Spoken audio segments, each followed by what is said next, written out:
Item ಯಾವುದೇ ಇರಲಿ try ಮಾಡಿ ಆಚಿ ಚಿಕನ್ ಮಸಾಲಾ.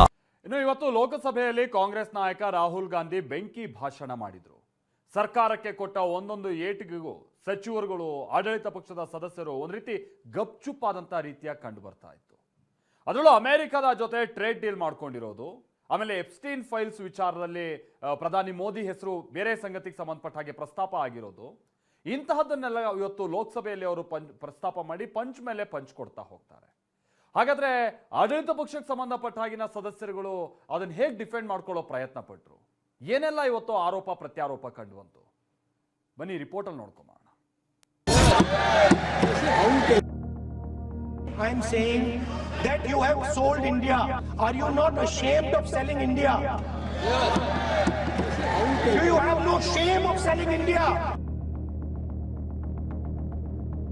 ಅದೇನ್ ಆಕ್ರೋಶ, ಅದೇನ್ ಆವೇಶ. ಇವತ್ತು ಲೋಕಸಭೆಯಲ್ಲಿ ರಾಹುಲ್ ಗಾಂಧಿ ಬೆಂಕಿ ಭಾಷಣ ಮಾಡಿದ್ರು. ಪ್ರಧಾನಿ ಮೋದಿ ವಿರುದ್ಧ ಗರ್ಜಿಸಿದ ರಾಹುಲ್ ಆಡಳಿತ ಪಕ್ಷಕ್ಕೆ ಫುಲ್ ಲೆಫ್ಟ್ ಟು ರೈಟ್ ತಗೊಂಡ್ರು. ಲೋಕಸಭೆಯಲ್ಲಿ ರಾಹುಲ್ ಗಾಂಧಿ ಬೆಂಕಿ ಬಿರುಗಾಳಿ ಭಾಷಣ. ಭಾರತ ಮಾತೆಯನ್ನೇ ಮಾರಾಟ ಮಾಡಿದ್ದೀರಿ, ನಾಚಿಕೆ ಆಗಲ್ವಾ? ಮೋದಿ ಸರ್ಕಾರಕ್ಕೆ ಚಾಟಿ ಬೀಸಿದ ಕೈ ನಾಯಕ ರಾಹುಲ್.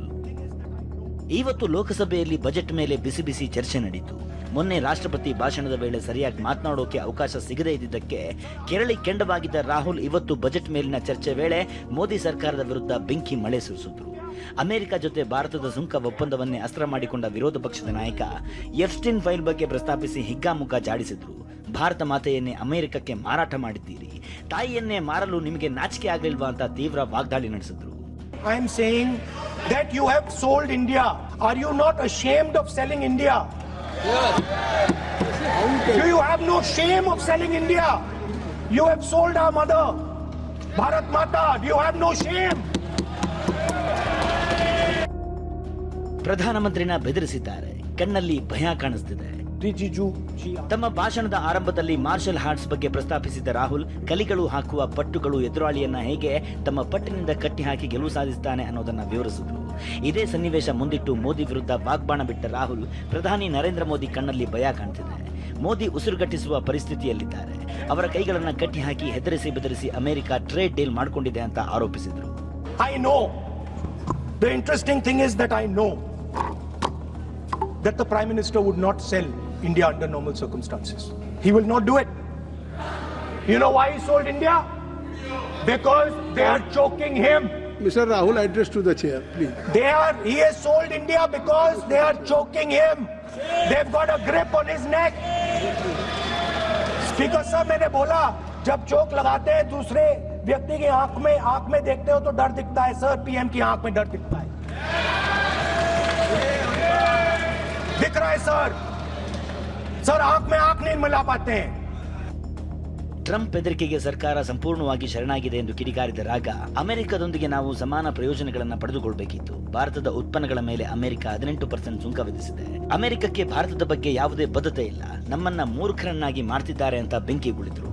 ಇಷ್ಟಕ್ಕೆ ಸುಮ್ಮನಾಗದ ರಾಹುಲ್, ನಾವೇನಾದ್ರೂ ಅಧಿಕಾರದಲ್ಲಿದ್ದು ಅಮೆರಿಕದ ಜೊತೆ ಒಪ್ಪಂದ ಮಾಡಿಕೊಳ್ಳುವ ಸಂದರ್ಭ ಬಂದಿದ್ದರೆ ನಮ್ಮ ಡೇಟಾ ಹಾಗೂ ನಮ್ಮ ರೈತರ ಹಿತವನ್ನ ಕಾಪಾಡೋದರ ಜೊತೆಗೆ ಸಮಾನವಾದ ಒಪ್ಪಂದ ಮಾಡ್ಕೊಳ್ತಿದ್ವಿ ಅಂದ್ರು.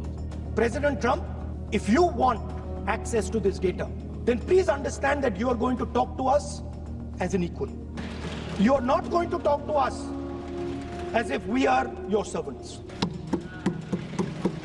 Second thing we would say is, Mr. Trump, please understand, our energy security is our energy security. And no matter what happens, ಅಮೆರಿಕದ ಜೊತೆ ಸುಂಕ ಒಪ್ಪಂದದ ಬಳಿಕ ಸ್ವತಃ ಟ್ರಂಪ್ ಭಾರತ ರಷ್ಯಾದಿಂದ ತೈಲ ಖರೀದಿಸಲ್ಲ ಅಂತ ಘೋಷಿಸಿದ್ರು. ಇದೇ ವಿಚಾರಕ್ಕೆ ಕಿಡಿಕಾರಿದ ರಾಹುಲ್, ನಾವು ಯಾರ ಬಳಿ ತೈಲ ಖರೀದಿ ಮಾಡಬೇಕು ಅನ್ನೋದನ್ನ ಅಮೆರಿಕವೇ ನಿರ್ಧರಿಸಬೇಕಾ ಅಂತ ಆಕ್ರೋಶ ಹೊರಹಾಕಿದ್ರು. Now the United States will decide who we buy oil from. Yes. The United States will come to us and say, you cannot buy oil from so and so and so and so and so and so. Russia, Iran, whoever they want, they will decide. Our Prime Minister will not decide. Please understand, and they will monitor. They will keep a watch, meaning they will look. And if India buys oil from anyone they do not want, they will punish us.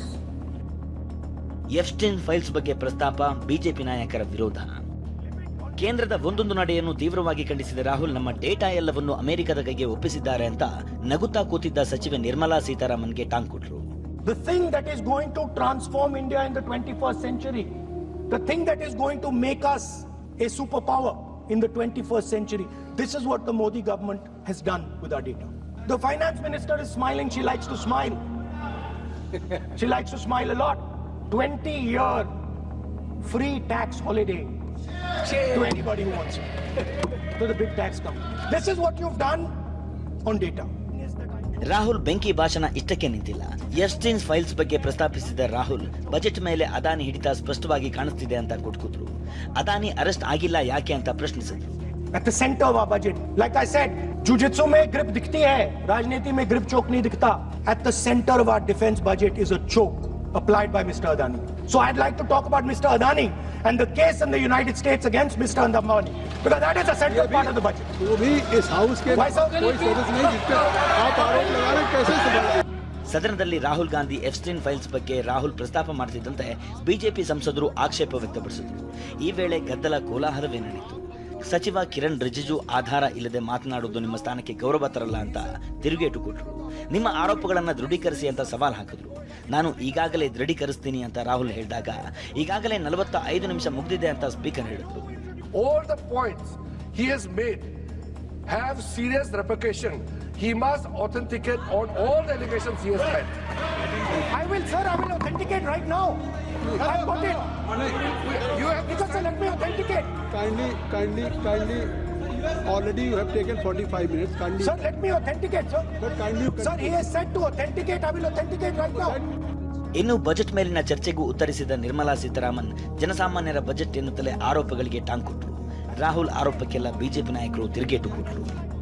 बिना समझते हुए wild allegation करना एक जिम्मेदार opposition leader का ये position का सम्मान भी नहीं करते, देश का सम्मान भी नहीं करते, रूल का सम्मान भी नहीं करते. नहीं प्रूफ है तो रखा क्यों नहीं? युवा नेता है जिन्होंने आज पार्लियामेंट में कुछ बातें रखी.